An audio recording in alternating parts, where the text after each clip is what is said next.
السلام علیکم ورحمۃ اللہ وبرکاتہ۔ آج ہم سورۃ الفاتحہ کا ترجمہ اور اس کی تفسیر کے ساتھ حاضر ہوئے ہیں۔ اس کا ہم باقاعدہ آغاز کرتے ہیں۔ اعوذ باللہ من الشیطان الرجیم، بسم اللہ الرحمن الرحیم۔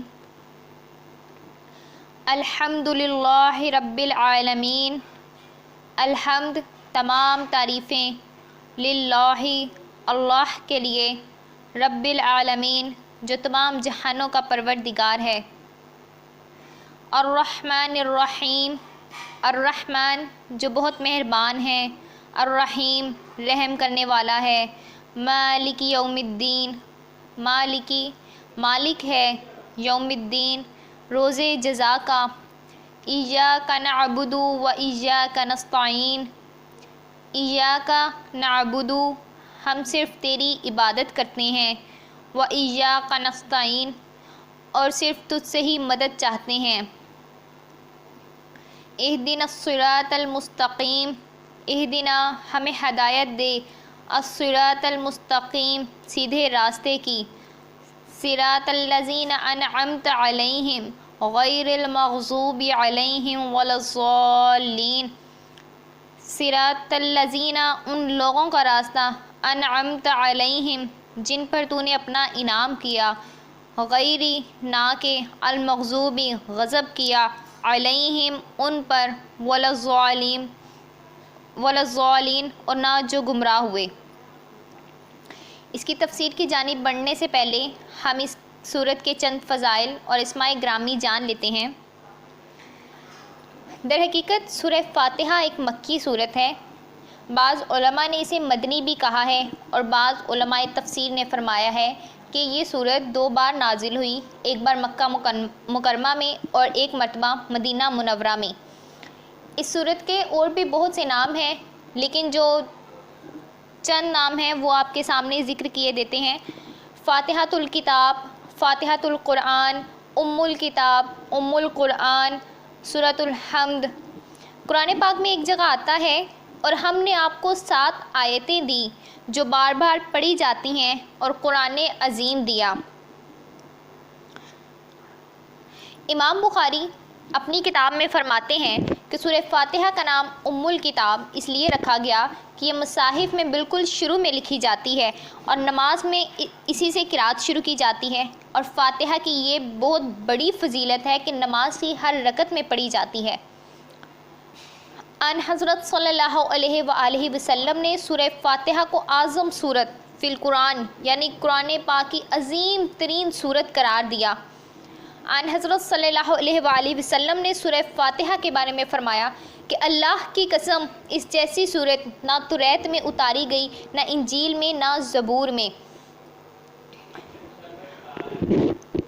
ایک روایت کے مطابق ان حضرت صلی اللہ علیہ وآلہ وسلم نے سورہ فاتحہ کو افضل القرآن بتایا ہے۔ رسول اکرم صلی اللہ علیہ وآلہ وسلم کہتے ہیں کہ 4 چیزیں اس خزانے سے اتاری گئی جو عرش کے نیچے ہیں، ان 4 کے علاوہ اس میں سے کوئی چیز نہیں اتاری گئی۔ ام الکتاب، آیت الکرسی، سورہ بقرہ کی آخری آیات اور سورہ کوثر۔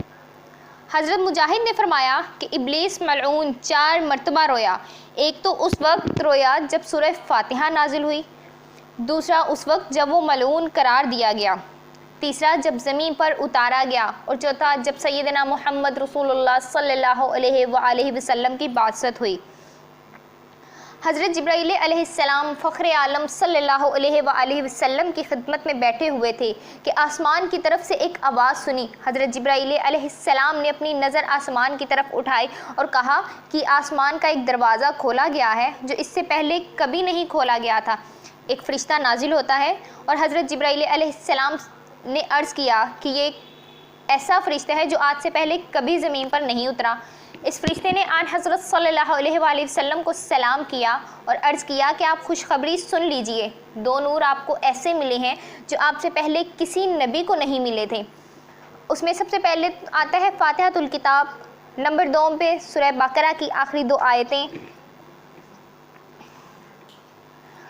یہ سورت مطلع قرآن بھی کہلاتی ہے، اور اس میں بہت سے جو علم ہیں وہ کیے جاتے ہیں. اول علم الاصول، جس میں 3 چیزیں ہیں. نمبر 1 میں اللہ پاک کی ذات و صفات کو جاننا، اس کی طرف جو ہے وہ سورہ فاتحہ کی شروع کی جو 2 آیتیں ہیں اس میں اشارہ کیا گیا ہے. نمبر 2 پہ آتا ہے نبوت و رسالت، اس کی طرف الذین انعمت علیہم میں اشارہ ہے. نمبر 3 پہ آتا ہے قیامت کی طرف جو اشارہ کیا ہے مالک یوم الدین میں. جو دوسرا علم اس میں ذکر کیا گیا ہے وہ ہے علم العبادات، اس کی طرف ایاک نعبد میں اشارہ ہے. اور جو تیسرا علم ہے علم السلوک، یعنی نفس کو آداب شرع کا پابند بنایا جانا اور احکام خدا بندی کی فرما برداری پر آمادہ کرنا، اس کی طرف وَإِيَّاكَ نَسْتَعِينُ میں اور اهْدِنَا الصِّرَاطَ الْمُسْتَقِيمَ میں اشارہ ہے.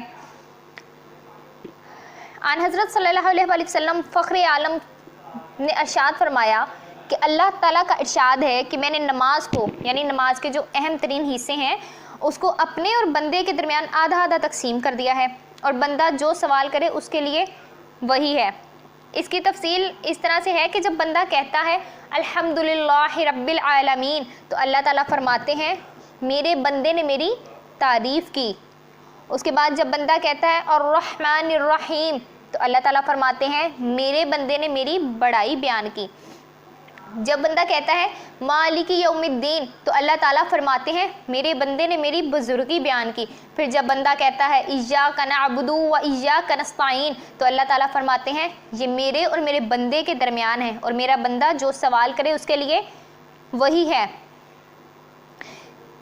اس آیت میں اللہ تعالیٰ اور بندے کے درمیان ہے، مطلب اس کا مطلب یہ ہے کہ اس میں جہاں بندے نے اپنی بندگی کا اعلان اور اقرار کیا اور مدد مانگنے کے لیے صرف اللہ پاک کی ذات کو خاص کر لیا اور مان لیا اور اس طرح خود کو رحمت و نعمت کی نوازش کے قابل بنا لیا، وہاں اس نے بلا شرکت غیر اللہ پاک کی معبودیت کا بھی اعلان کیا، اور یہ بھی مانا اور جانا اور دوسروں کو بتایا کہ جس سے مدد مانگی جائے وہ صرف اللہ پاک رؤوف و رحیم ہے، جو سب کچھ دے سکتا ہے اور جس کے سب محتاج ہیں، جس کے قبضے میں ہر چیز بھی ہے. اور جب بندہ کہتا ہے اہدنا الصراط المستقیم صراط الذین انعمت علیہم غیر المغضوب علیہم ولا الضالین تو اللہ تعالیٰ فرماتے ہیں یہ میرے بندے کے لیے ہے اور میرا بندہ جو سوال کرے اس کے لیے وہی ہے. اب ہم باقاعدہ سورت کی تفسیر کی جانب بڑھتے ہیں.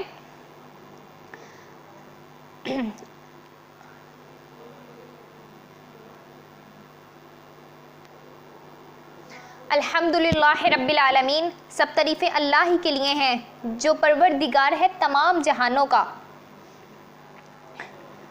یہاں پر بالکل واضح طور پر بیان کر دیا گیا ہے کہ سب تعریفیں جو ہے وہ اللہ کے لیے خاص ہیں، اور اس بات کا علم تمام کائنات کے انسانوں کو ہے. اس دعوے کو واضح اور ثابت کرنے میں مذکورہ جو صفات ہیں ان کو بہت دخل ہے، یعنی جو ذات پاک ایسی صفات سے متصف ہے. ظاہر ہے کہ ہر تعریف کی مستحق بھی وہی ہے.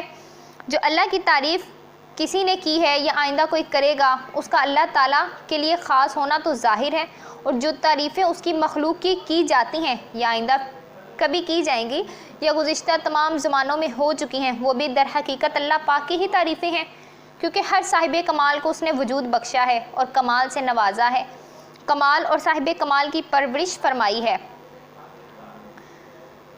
رب العالمین کا معنی اور مطلب رب عربی زبان میں مالک آتا ہے اور بامانی پروردگار یعنی کہ پالنے والا بھی آتا ہے.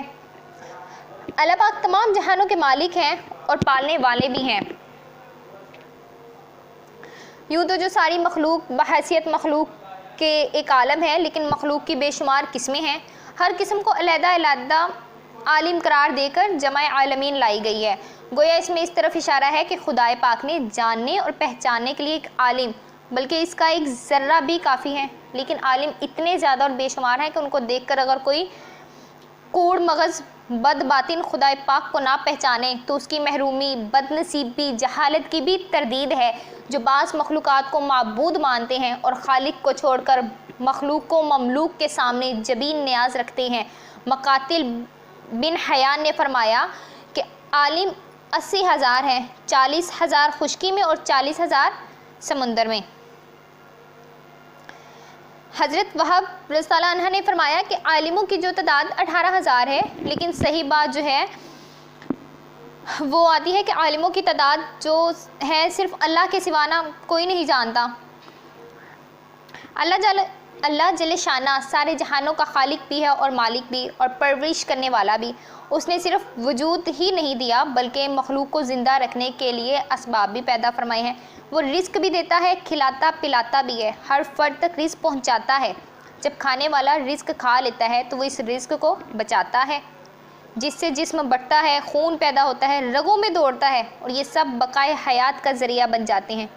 جتنے بھی اسباب معاش ہیں اللہ تعالیٰ ہی نے پیدا فرمائے ہیں۔ زمین سے پیدا ہونے والی چیزوں کو دیکھا جائے، اس میں طرح طرح کے غلے، پھل، میوے، مختلف سبزیاں، ترکاریاں وجود میں آ رہی ہیں نا۔ انسان اور جانور ان کو کھاتے ہیں، پرورش پاتے ہیں۔ جس کا جو رزق مقرر ہے وہ اس کو ضرور پہنچ کر رہتا ہے۔ ایک بر اعظم کی پیدا شدہ چیزیں دوسرے بر اعظم کے لوگ کھا کر اور اس کو استعمال کر کے جی رہے ہیں۔ پالنے کے مفہوم میں صرف جسمانی غذائیں ہی نہیں آتی ہیں بلکہ ہر وہ چیز آ جاتی ہے جو زندگی اور بقا کا ذریعہ ہو۔ اجسام کی پرورش کے ساتھ ساتھ روح کی پرورش بھی اللہ تعالیٰ فرماتے ہیں، جو زندگی کے لیے اصل چیز ہے اور جو معیشت کی آلات اور اسباب میں ہے، اور جو جسم کے اعضاء ہیں، یہ سب پرورش کا ذریعہ ہیں۔ الرحمن الرحیم، جو سب سے بڑا مہربان اور رحم کرنے والا ہے۔ بعض علماء کا قول ہے کہ لفظ الرحمن اور رحیم دونوں کا ایک ہی معنی ہے، اور اکثر علماء کرام جو ہیں وہ فرماتے ہیں کہ رحمان میں جو ہے وہ رحیم سے زیادہ مبالغہ ہے۔ چونکہ دونوں ہی مبالغے کے صیغے ہیں، اس لیے ہر ایک کے ترجمے میں معنی مبالغہ کا خیال رکھا جاتا ہے۔ رحمان اللہ پاک کے علاوہ کسی دوسرے کے لیے استعمال کرنا جائز نہیں ہے، اور رحیم اللہ کے علاوہ اس کی مخلوق کے لیے بھی استعمال ہو سکتا ہے۔ اللہ تعالیٰ کی رحمت عامہ کا برابر مظاہرہ ہوتا رہتا ہے۔ وہ ساری مخلوق پر رحم فرماتے ہیں۔ سب کا وجود اور بقا، آرام و سکون سب اسی کی رحمت سے ہی ہے۔ مالک یوم الدین، مالک ہے روز جزا کا، دین جزا اور بدلے کو کہتے ہیں۔ یوم الدین بدلے کا دن، اس سے قیامت کا روز مراد ہے۔ اس روز خیر و شر کے بدلوں کا فیصلہ ہوگا۔ ہر شخص اپنے اپنے عمل کا نتیجہ پائے گا۔ اللہ پاک کے رحم و کرم کے سوا کوئی راستہ جان چھوٹنے کا نہ ہوگا۔ اگر کوئی سفارش کرنا چاہے گا تو بغیر اجازت مالک یوم الدین سفارش نہیں کر سکے گا۔ اس روز کسی کی مجازی حکومت و حاکمیت بھی نہ ہوگی۔ اللہ شانہ نے صرف قاضی یوم الدین ہی نہیں ہے بلکہ مالک یوم الدین بھی ہے۔ بعض مرتبہ دنیا میں ایسا ہوتا ہے کہ قاضی جج کا فیصلہ تو کرتا ہے مگر ملک اور قانون کا مالک نہیں ہوتا۔ بادشاہ ملک یا مجلس قانون ساز کے مرتب کردہ دستور کا پابند ہوتا ہے اور اسی کے دائرہ قانون میں فیصلہ کرتا ہے، لیکن اللہ جل شانہ قاضی روز جزا ہے اور مالک روز جزا بھی ہے۔ اس پر کسی کا کوئی قانون اور کوئی حکم لاگو نہیں ہے۔ اللہ کا فیصلہ کبھی رد نہیں ہو سکتا، اس کے خلاف اپیل نہیں کی جا سکتی۔ وہاں دنیا کے حاکم اور فیصلے کرنے والوں کے فیصلے بھی ہوں گے، اور جانوروں تک نے جو ایک دوسرے پر ظلم و زیادتی کی تھی اس کا بھی فیصلہ ہوگا۔ دنیا کے بادشاہ اور بڑے بڑے تسلط اور دبدبہ والے مجرموں کی صف میں کھڑے ہوں گے اور اپنے عمل اور کردار کا فیصلہ سنیں گے، اور اس فیصلے کے مطابق عمل ہوگا۔ ایاک نعبد و ایاک نستعین، ہم تیری ہی عبادت کرتے ہیں اور تجھ سے ہی مدد چاہتے ہیں۔ شروع صورت سے مالک یوم الدین اللہ تعالیٰ کی حمد و ثنا کا بیان تھا۔ اس میں اگرچہ غیبت کا عنوان تھا، لیکن جب بندے نے مستحق حمد کی حمد بیان کرنے میں صفات کمال کا تصور کر لیا تو اس مستحق حمد سے خطاب کرنے اور مراد مانگنے کے لیے جذبے میں آ کر خطاب کرنے لگا۔ اول مخاطب ہو کر یہ اعلان کیا کہ ہم صرف تیری ہی عبادت کرتے ہیں اور صرف تجھ سے مدد مانگتے ہیں۔ اور پھر اپنی سب سے بڑی ضرورت کا سوال کیا کہ ہم کو صراط مستقیم دکھا دے اور بتا دے۔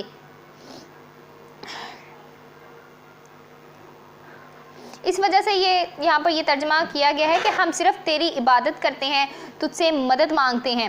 سورہ فاتحہ پڑھنے والا واحد شخص ہوتا ہے، لیکن صیغہ جمع متکلم لا کر دوسروں کو بھی اپنے ساتھ شریک کر لیتا ہے، اور اس سے یہ ظاہر کرنا ٹھیک رہے گا کہ ساری مخلوق کا تو ہی معبود ہے اور سب تیری ہی عبادت کرتے ہیں۔ جو لوگ مشرک ہیں، وہ گمراہ ہیں، غلطی پر ہیں، ان کا معبود حقیقی بھی تو ہی ہے۔ ہم ساری بنی نوع انسان کی طرف سے اور سارے جنات اور جو فرشتے کی طرف سے، بلکہ ساری مخلوق کی طرف سے اس بات کا اعلان کرتے ہیں کہ صرف تو ہی عبادت کے لائق ہے۔ اس کے بعد یوں عرض کیا کہ ہم صرف تجھ سے مدد مانگتے ہیں، جب خداوند ہر چیز کا خالق بھی ہے، مالک بھی ہے، معبود حقیقی بھی ہے، قادر مطلق بھی ہے، تو اس کے سوا کوئی نہیں جس سے مدد مانگی جائے۔ عبادت بھی صرف اسی کی کرتے ہیں اور مدد بھی صرف اسی سے لیتے ہیں۔ اس میں بھی صیغہ خطاب کا جو استعمال کیا ہے اور اعلان کیا ہے کہ اے اللہ، ہم صرف تجھ سے ہی مدد مانگتے ہیں، تو ہی مدد کرنے والا ہے، تیرے سوا کوئی مدد نہیں کر سکتا۔ صرف اللہ تعالیٰ ہی کو معبود اور مددگار ماننے کے بعد کسی دوسرے کو عبادت اور مدد مانگنے کے لیے پکارنا اعلان ایاک نعبد و ایاک نستعین کی صریح خلاف ورزی ہے۔ اس آیت میں شرک فی العبادت اور شرک فی الاستعانت دونوں کی نفی اعلیٰ درجہ کمال پر کر دی گئی ہے۔ دیوی دیوتا، مزار، پیر، تعزیہ یا اور کسی چیز کی حاجت روا مشکل کشا سمجھنا اور اس کے سامنے سجدہ کرنا شرک ہے۔ اہدنا الصراط المستقیم، ہم کو سیدھے راستے پر چلا۔ اس آیت میں صراط مستقیم پر چلنے کی دعا کی گئی ہے۔ راہ حق کو دکھانا، مطلوب حق تک پہنچانا، یہ سب کچھ ہدایت کے مفہوم میں داخل ہوتا ہے نا۔ مدد مانگنے کے ذیل میں جہاں اور باتیں ہیں وہاں ہدایت کی طلب بھی، اور در حقیقت ہدایت ہی مخلوق کے لیے سب سے بڑی نعمت ہے۔ اگر کوئی سمجھے تو اگر سب کچھ موجود ہو، بندہ ہدایت پر نہ ہو، عقیدت اور عمل سے گمراہ ہو، تو دنیاوی چیزوں سے تو تھوڑا بہت فائدہ اٹھا کر عذاب دوزخ میں مبتلا ہونا پڑے گا نا۔ اس اعتبار سے حقیقی نعمت ہدایت ہی ہوئی، لہٰذا یہ کہہ کر ہم تجھ سے ہی مدد مانگتے ہیں، فوراً ہدایت کا سوال کیا گیا یہاں پر، یعنی صحیح راستے پر چلانے کی دعا کر لی گئی ہے۔ صحیح راستہ کون سا ہے، اس کی تعین کے لیے صراط الذین انعمت علیہم لایا گیا، جس کی تفسیر ابھی آتی ہے۔ یہاں یہ سوال پیدا ہوتا ہے کہ جو لوگ مومن ہیں، قرآن کو مانتے ہیں، نماز پڑھتے ہیں، وہ تو ہدایت پر ہی ہیں، ان لوگوں سے بار بار ہدایت کا سوال کیوں کروایا جاتا ہے؟ اس کا جواب یہ کہ ہدایت یافتہ ہوتے ہوئے ہدایت کی دعا کرنا موت تک ہدایت پر جمے رہنے اور ثابت قدم رہنے کا سوال ہے۔ جیسا کہ ایک اور آیت میں اہل ایمان کی دعا کا تذکرہ ہوتا ہے، جس کا مفہوم یہ ہے، اے ہمارے رب، ہمارے دلوں کو حق سے نہ ہٹا دیجئے، بعد اس کے کہ آپ نے ہمیں ہدایت دی، اور ہم کو اپنے پاس سے رحمت عطا فرما دیجئے، بے شک آپ بہت زیادہ دینے والے ہیں۔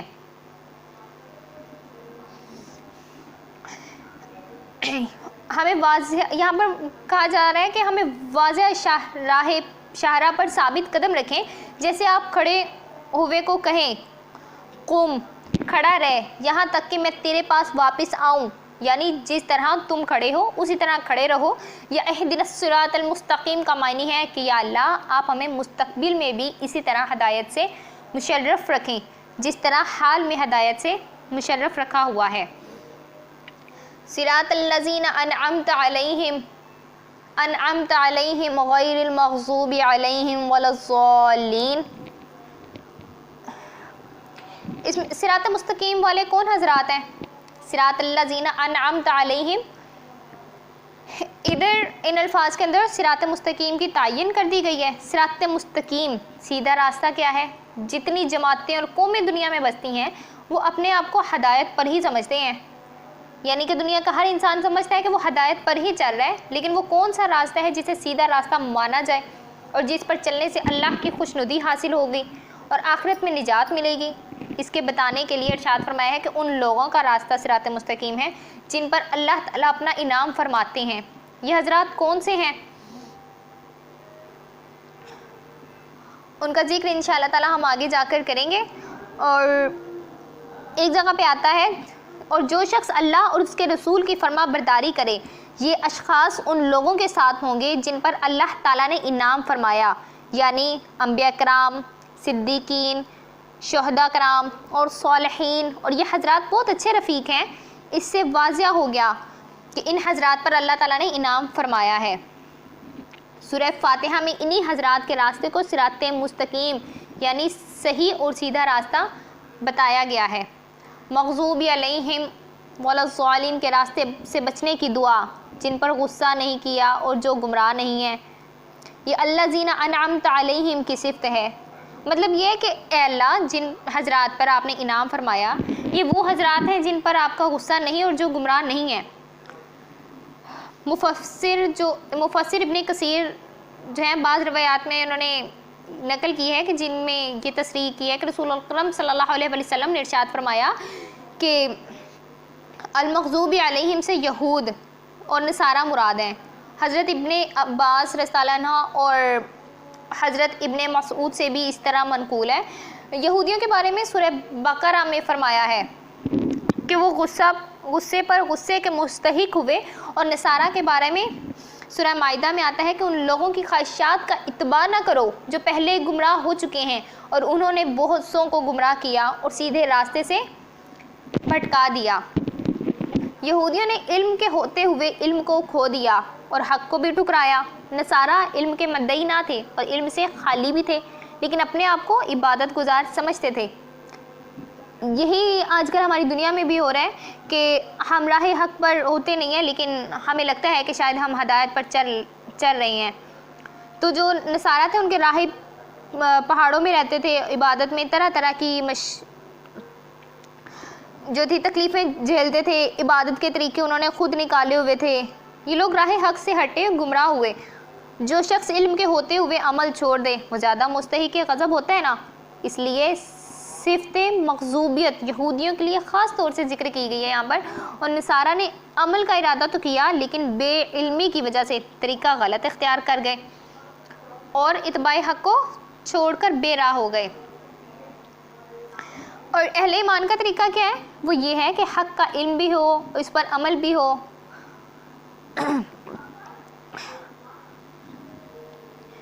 یعنی کہ یہود اور جو نصارہ تھے وہ دونوں ہی گمراہ اور گمراہ ہوئے تھے، لیکن جو مغضوبیت کی شان ہے وہ یہودیوں میں زیادہ تھی، اس لیے خصوصیت کے ساتھ ان کی طرف مغضوبیت کی نسبت کی گئی ہے۔ اور جو نصارہ کے اوصاف تھے ان میں خاص طور پر ضالین ان کے لیے فرمایا گیا ہے۔ یہودیوں کی شرارت، عناد، مکاریاں، اور ان کے جانے کے بعد ہر صاحب عقل یہ فیصلہ کرنے پر مجبور ہوتا ہے کہ یہ لوگ قصداً اور وارداً ایسی حرکتیں کرتے رہتے ہیں جن سے اللہ کے غصے کے زیادہ سے زیادہ مستحق ہوتے ہی چلے جاتے ہیں۔ سورہ فاتحہ کے ختم پر اہل ایمان سے یہ دعا کرائی گئی ہے کہ یہودیوں اور نصرانیوں دونوں جماعتوں کے طریقوں سے علیحدہ علیحدہ بیزار رہیں، نماز میں بار بار سورہ فاتحہ پڑھتے رہیں، یہود و نصارہ کے طریقوں سے بچنے کی دعا مانگتے رہیں۔ اب مسلمان یہاں پر غور کر لیں کہ وہ ان دونوں جماعتوں کے طور طریق سے کس قدر دور ہیں، اور جن حضرات پر انعام ہوا یعنی حضرات انبیاء کرام علیہ السلام، صدیقین اور صالحین ان کے طریقوں سے کتنے قریب ہیں۔ حکومت، سیاست، معاشرت، شکل و صورت، لباس، کسب مال، تجارت، معیشت و معاشرت، غرض یہ کہ زندگی کے ہر شعبے میں غور کر لیں، امت محمدیہ صلی اللہ علیہ وآلہ وسلم میں یہود و نصارہ کی مشابہت اور ان کا اتباع پایا جاتا ہے، عوام میں بھی اور خواص میں بھی۔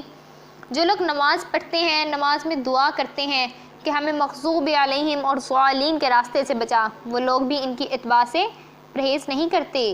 بعض اکابر فرماتے ہیں کہ اس امت میں سے جو عالم بگڑے گا اس کے اندر یہود کی صفات سے مشابہت ہوگی، اور جو عابد بگڑے گا اس کے اندر نصارہ کی مشابہت ہوگی۔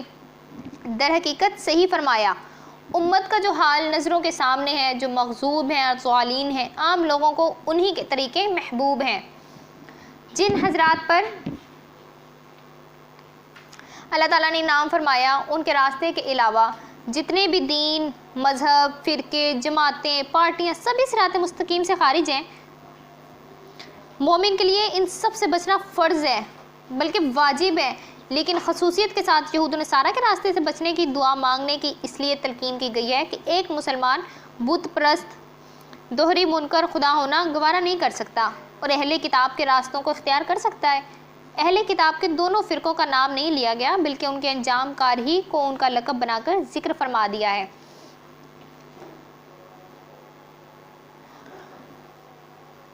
جس میں دو امر کی طرف اشارہ ہے۔ اول یہ کہ انبیاء، صالحہ، صدیقین، نو شہداء کے راستے سے ہٹنے کا انجام راہ سے بھٹک جانا اور خدائے پاک کے غصے میں آ جانا ہے۔ دوسرا یہ کہ صراط مستقیم کے خلاف صرف یہود و نصارہ ہی کا راستہ نہیں ہے بلکہ جو بھی یہود و نصارہ کے عقائد و کردار، اوصاف و اخلاق اختیار کرے گا اس کے نتیجے میں مغضوب علیہم اور ضال ہوگا، لہٰذا اس کے راستے سے بچنا بھی فرض ہوگا۔ آمین۔ سورہ فاتحہ کے ختم پر نماز میں اور خارج از نماز آمین کہنا مسنون ہے، اس لیے جب بھی سورہ فاتحہ پڑھے تو آخر میں آمین کہنا ہرگز مت بھولیے، اور اس کے علاوہ جو بھی دعا کی جائے اس کے آخر میں آمین کہا جائے۔ احادیث شریفہ میں اس کی فضیلت اور ترغیب وارد ہوتی ہے۔ آمین کا معنی ہے کہ اے اللہ قبول فرما، ایک مرتبہ دعا کی، پھر دعا کی قبولیت کی، دعا کی، یہ مل کر گویا 2 مرتبہ دعا ہو جاتی ہے۔ جزاک اللہ خیرہ۔